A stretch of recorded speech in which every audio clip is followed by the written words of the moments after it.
журналистиканың маманының өзі дәрігерде болады, агрономда болады, механизаторда болады, малшыда болады, күрішшіде болады.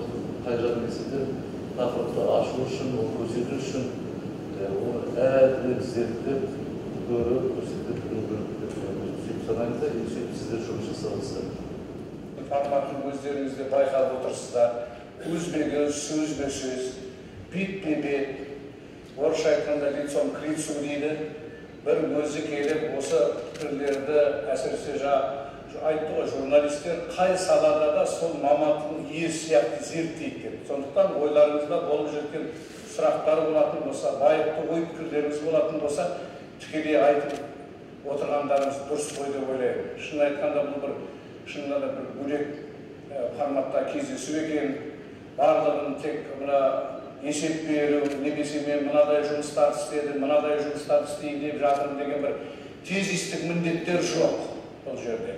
Бұл жерде осы қоғамдағы болып жатқан соның көзі мен құлағы ретіндегі осы журналистердің ой пікірлерімен сөйлесу, пікірлесу және оны тыңдау, жүзеге асыру алдағы уақытта осы форматымыз сәтті болатын болса, біз 90-на әлде бір белгілі бір мерзімде кездесіп тұратын боламыз.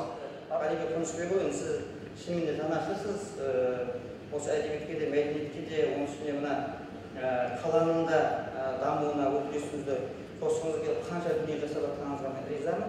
Жалпы алдағы уақытта осы кейбір насихат жұмыстары, болмаса рейд жұмыстарын осы ақпарат құралдарының мүмкіндігін пайдаланып отырып жасауыңызға болатын екен.